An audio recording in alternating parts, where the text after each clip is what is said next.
दोस्तों अगर आप एनआरआई हो, दैट इज 180 डेज से कम अगर आप इंडिया के अंदर रह रहे हो, तो आप सेविंग अकाउंट या करंट अकाउंट नहीं रख सकते हो, आपको एनआरओ या एनआरआई अकाउंट रखना पड़ेगा। तो दोनों में डिफरेंस क्या है, कैसे आप ओपन कर सकते हो, इंडिया के अंदर कैसे कर सकते हो, इंडिया के बाहर अगर हो तो कैसे कर सकते हो, ये सब समझाऊंगा। बहुत सिंपल है, बस वीडियो को अंत तक देखो, लाइक जरूर कर देना, सब्सक्राइब बटन में भी प्रेस कर देना ना भूलना। तो दोस्तों NRO, non resident ordinary account, इसमें क्या है, आपका जो इंडियन करेंसी है वो आके आपके इंडियन अकाउंट में बैठता है। जैसे कि मान लो आपको किसी घर से रेंट आ रहा है, इंडियन घर आपने रेंट पे दिया हुआ है, उसका भाड़ा आ रहा है, वो कहाँ आएगा, इंडियन रुपीस में एनआरओ अकाउंट में आएगा। आप उसको इंडिया के अंदर ही खर्च कर पाओगे और बाहर आप उसको नहीं लेके आ सकते हो। एनआरई अकाउंट में क्या है, जैसे मैं कनाडा में हूँ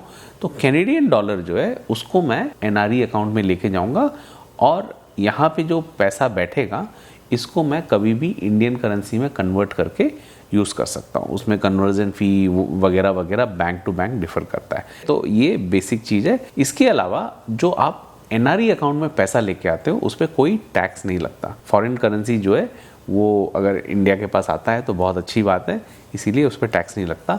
लेकिन एनआरओ अकाउंट में अगर आपका कोई भी इंटरेस्ट अर्न होता है तो इसमें बहुत हेफ्टी टैक्स लगता है।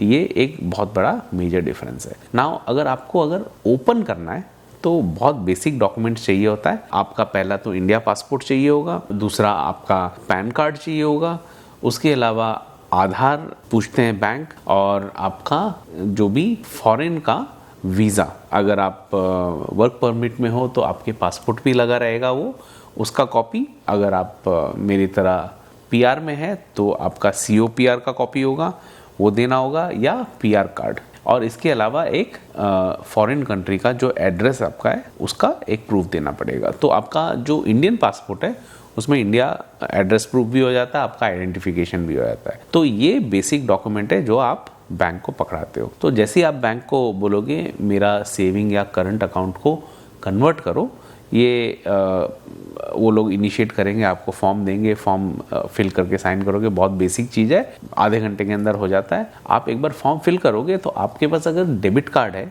जो आपका एक्टिव अकाउंट है उसका, तो उसी समय ब्लॉक कर देंगे और आपको नया डेबिट कार्ड इशू होगा जो एनआरई या एनआरओ अकाउंट के हिसाब से होगा। तो ये जो है ध्यान में रखने वाली बात है। अब आपके पास दो ऑप्शन है, इसको आप इंडिया एड्रेस में मंगा सकते हो या जो भी आपका फॉरेन एड्रेस है वहाँ मंगा सकते हो। मेरा एक दोस्त जो है उसने फॉरेन एड्रेस में मंगाया, तो उसने मेरे को बताया कि जो उसका एटीएम आया ना डेबिट कार्ड, उस डेबिट कार्ड को वो एक्टिव ही नहीं कर पाया क्योंकि वो जिस जगह पे था वहाँ पे डेबिट कार्ड का एटीएम एक्टिव पिन करने के लिए ऑप्शन नहीं था। तो काफ़ी सारे लोग क्या करते हैं, वो इंडिया एड्रेस पे मंगा लेते हैं। बैंक बोलता है 7 से 10 दिन, बट 2 या 3 दिन के अंदर आ जाता है। मोस्ट ऑफ दी बैंक बहुत फास्ट प्रोसेस करता है और एक बार आ गया तो आप वहीं पे एटीएम सेट कर दो, उसके बाद आप जब भी इंडिया जा रहे हो आपके पास वो कार्ड एक्टिव है, आप यूज़ कर सकते हो। तो ये जो है ये एक टिप आप ध्यान में रखना। अब हो सकता है कि आप इंडिया में नहीं हो, आप बाहर देश में हो, जैसे कनाडा में। तो मैं मिस्सागा में रहता हूँ। मिस्सागा में क्या है, एसबीआई और आईसीआईसीआई इनका कैनेडियन ब्रांच है, ये अलग एंटिटी है। SBI Canada is not SBI India, ICICI Canada is not ICICI India. पर इनमें जो ब्रांच मैनेजर होते हैं ये डेप्यूट होते हैं एसबीआई इंडिया से और आईसीआईसीआई इंडिया से। तो ये लोग क्या करते हैं, ये on behalf of that particular bank आपका डॉक्यूमेंट वैलिडेट कर सकते हैं। उसमें थोड़ा नॉमिनल फ़ी आपका लगेगा जो आपको पे करना पड़ेगा, करीब करीब मान के चलो 500 रुपये के आसपास। तो ये आपको बैंक के साथ चेक करना पड़ेगा।